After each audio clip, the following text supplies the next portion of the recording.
আমরা এই সময়টাকে লেবু গাছ পটিংয়ের জন্য বেছে নিতে পারি, কারণ সময়টা হচ্ছে বর্ষার শুরু। আর এখন যদি লেবু গাছ পটিং করা হয় সেক্ষেত্রে গাছের শিকড়গুলো যেমন দ্রুত বাড়বে, সেই সঙ্গে গাছও কিন্তু খুব দ্রুত বাড়বে, শাখা প্রশাখা নিয়ে একটি পূর্ণাঙ্গ গাছে তৈরি হবে। আর যখনই একটি গাছ পূর্ণাঙ্গ গাছে তৈরি হবে তখন কিন্তু সেই গাছে দ্রুত ফুল এবং ফল আসবে। তো সময়টা হচ্ছে মে মাস। এখন যদি আমরা সঠিকভাবে গাছ পটিং করতে পারি তবে আগামী জানুয়ারি বা ফেব্রুয়ারি মাসে কিন্তু এই সমস্ত গাছে ফল হবে।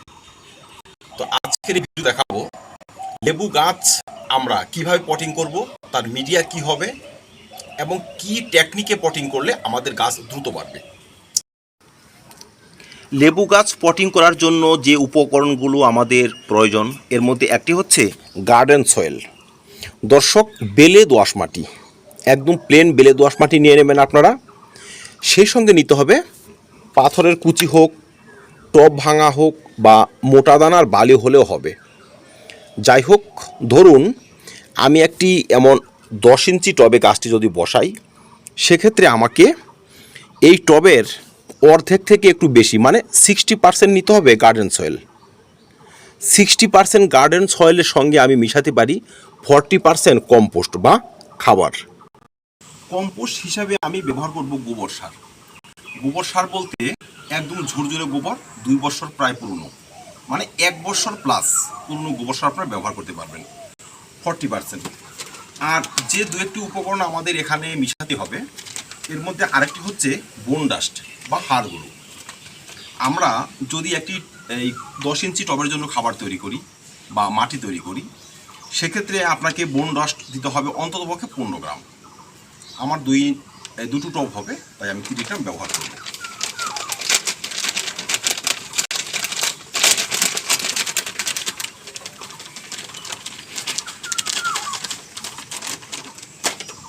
আর আরেকটি উপাদান দিতে হবে, সেটি হচ্ছে হিউমিক অ্যাসিড।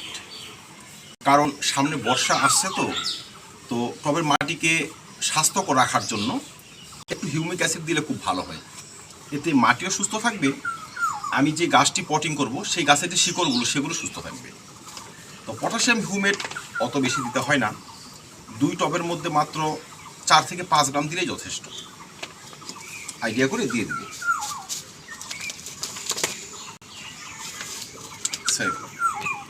আর কিচ্ছু নয়, বর্ষার শুরুতে যদি আপনারা লেবু গাছ পটিং করেন এর থেকে বেশি কিচ্ছু মেশাবেন না।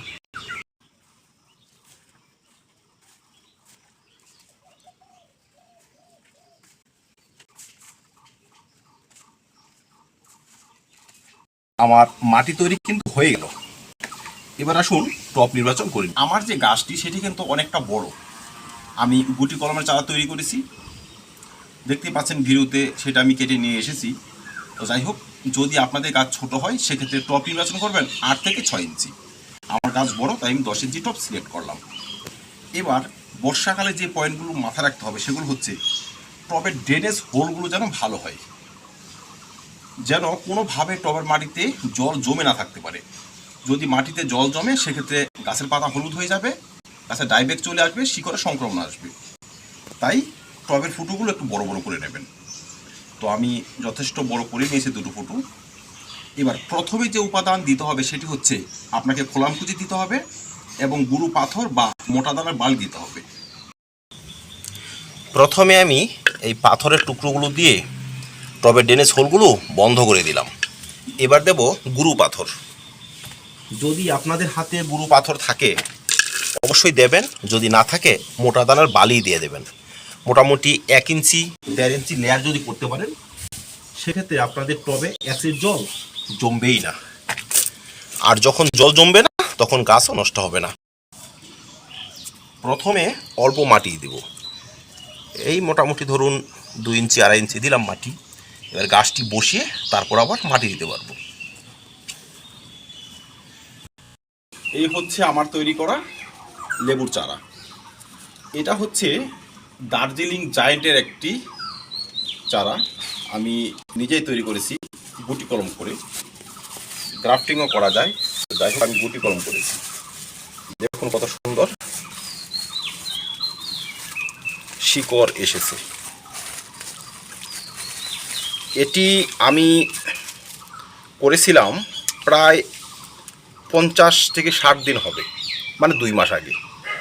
ঠিক আছে, মোটামুটি 2 মাসের মতো সময় লেগে যায়, 40-45 দিনের মতো হয়। যাই হোক, 2 মাস পর আপনি এটা বসাতে পারবেন। খুব সুন্দর হয়েছে না শিকড়গুলো? এবার আমি আমার এই তৈরি করা মাটিতে গাছটি বসাবো। গাছটি বসানোর আগে এই যে এখান থেকে আমি কেটেছি ডালটি, এখানে কিন্তু আমাকে অল্প একটু ফাঙ্গিসাইড লাগাতে হবে, যেন পরবর্তীতে কোনো সমস্যা সৃষ্টি না হয়।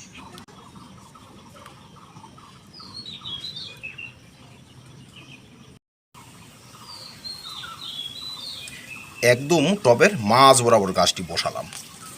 এইবার সাইড থেকে আমি মাটি দেব।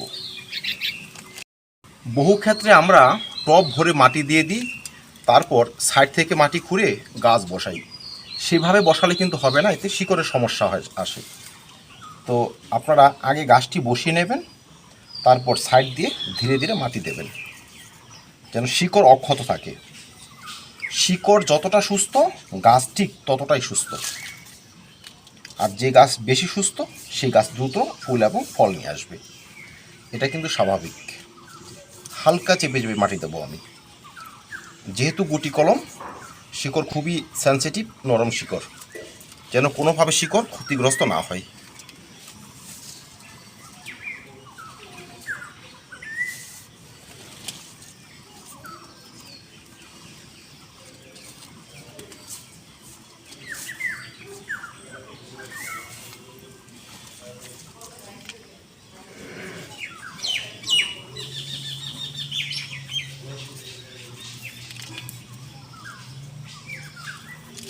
ব্যাস হয়ে গেল।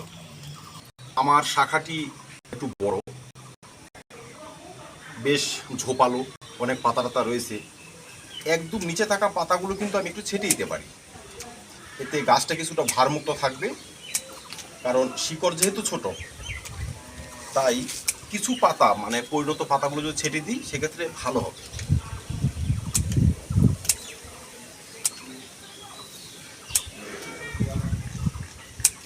আর যদি আপনাদের গাছে পাতার পরিমাণ কম থাকে, তাহলে পাতাটা ছাড়তে যাবেন না, এইভাবে রাখবেন। ঠিক আছে, এইভাবে রেখে দিলে মোটামুটি 1 মাসের মধ্যে কিন্তু এই মাটিতে শিকড় টিকড় মেলে একটি সুস্থ চারায় পরিণত হবে বা গাছে পরিণত হবে। তখন আর কোনো সমস্যা আসবে না। এবার যেটা করণীয় সেটা হচ্ছে, এখানে আমাকে জল দিতে হবে। আর গাছটি বা চারাটি এমন একটি স্থানে রাখতে হবে যেখানে রোদের তাপ কম, মানে কম রোদ আসে। অন্তত পক্ষে 15 দিন থাকবে এ ছায়াযুক্ত স্থানে। 15 দিন পর যখন শিকড় অনেকটা মেলতে শুরু করবে বা কিছুটা মেলেও যাবে, তখন কিন্তু আমি ডাইরেক্ট রোদে এনে রাখতে পারবো। এমন একটি স্থান, উপরে গ্রিন নেট টাঙানো আছে, 50% গ্রিন নেট টাঙানো আছে। আর মোটামুটি 10টা থেকে 11টার মধ্যে এখানে রোদ একটু আসে, তারপর থেকে রোদ হয় না। তো এখানে আমি রেখে দিব 15 দিন পর কিন্তু ডাইরেক্ট সানলাইট এনে রাখতে পারবো। তো যারা গাছ এনে বসাবেন বা এখন ছোট গাছ পটিং করবেন, এই পদ্ধতি মেনে কিন্তু পটিং করতে পারেন। প্রথম খেয়াল রাখতে হবে যেন শিকড় অক্ষত থাকে। দ্বিতীয় হচ্ছে মাটি যেন আপনার সুস্থ মাটি হয়, যেখানে অল্প একটু জৈব খাবার থাকবে এবং বেলে দোআঁশ মাটি হতে হবে। 3 নম্বর হচ্ছে, আপনি যে পটটাতে গাছটি বসাবেন সেটাতে যেন ড্রেনেজ সিস্টেম ভালো থাকে, জল অ্যাক্সেস না জমতে পারে, তবে কিন্তু গাছ আপনার নষ্ট হবে না। যে পাতা টাতা শুকিয়ে যাওয়া, হলুদ হয়ে যাওয়া, ডাল মারা যাওয়া, এই যে সমস্যাগুলো, সেগুলো কিন্তু আসবে না, তবে কিন্তু আপনার গাছ বাড়বে। আর সর্বশেষ বলবো, এখন আমি গাছটি বসিয়েছি তো যথেষ্ট জৈব খাবার দেখেছেন ব্যবহার করেছি। অন্তত 1 মাস 1.5 মাস আমি পুরো খাবার ব্যবহার করব না, এই খাবার এসে চলে যাবে। 1.5 মাস পর থেকে আমি ফুল জৈব খাবারই দিয়ে যাব, অন্তত সেপ্টেম্বর এবং অক্টোবর মাস পর্যন্ত। কিচেন কম্পোস্ট ব্যবহার করব, মাঝে মধ্যে একটু মিশ্র জৈব খাবার যেগুলো আমরা তৈরি করি, একটু হাড় গুঁড়ো, একটু কলার খোসা, একটু গোবর সার, একটু ভার্মি কম্পোস্ট দিয়ে, সেগুলো অল্প করে দিয়ে যাব 15 দিনে মাসে, একটু কিচেন কম্পোস্ট। আমার এই অল টাইম মালটা চারাটির বয়স হচ্ছে প্রায় 1 বছর। মানে 1 বছর যদি এখন হয়ে থাকে, তো যখনই গাছে ফল এসেছে তখন বয়স ছিল হয়তো 10 মাস। তো দেখুন, মোটামুটি বেশ ভালো ফল হয়েছে। ভয় পাওয়ার কিছু নেই। ছোট গাছে 2-4টে ফল যদি চলেও আসে আপনি রাখতে পারবেন, লেবু গাছ অন্তত পক্ষে, অন্য গাছের ক্ষেত্রে প্রযোজ্য নয়। তো যাই হোক, যারা আগামী ডিসেম্বরে বা ফেব্রুয়ারিতে মার্চে লেবুর ফল চান, ছোট গাছ থেকে 2-4টে ফল পাবেন, বা আপনারা এখন থেকে গাছ কালেকশন করার চিন্তা ভাবনা করছেন, এই পদ্ধতি মেনে গাছে এনে বসান, একটি গাছও নষ্ট হবে না। আমার বাগান যেমন লেবুতে পরিপূর্ণ, আপনাদের বাগান লেবুতে পরিপূর্ণ হয়ে থাকে।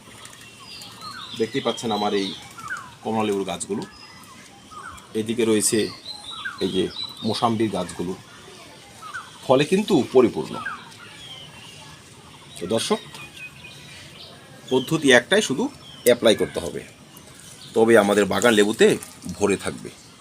তো ধন্যবাদ, দেখা হবে অন্য ভিডিওতে অন্য কোনো টপিক নিয়ে। ভিডিওটি ভালো লাগে লাইক এবং শেয়ার করে দেবেন, চ্যানেলটি সাবস্ক্রাইব করে পাশে থাকবেন। ভিডিওটি দেখার জন্য অসংখ্য ধন্যবাদ।